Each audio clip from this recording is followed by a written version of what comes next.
ये राइट्स नहीं है क्या?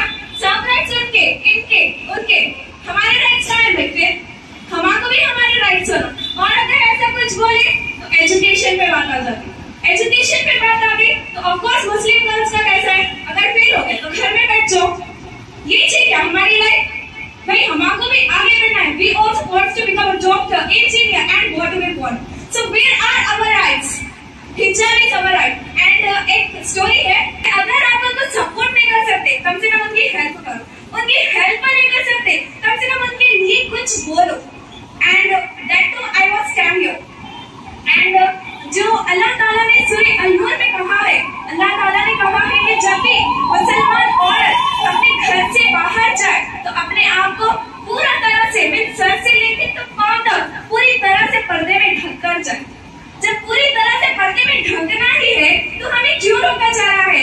एंड मैं सभी से, ऑफ कोर्स यहाँ पे बहुत सारे बड़ी हस्तियां आई हैं, मैं आप सभी से एक क्वेश्चन पूछना चाहती हूँ कि क्या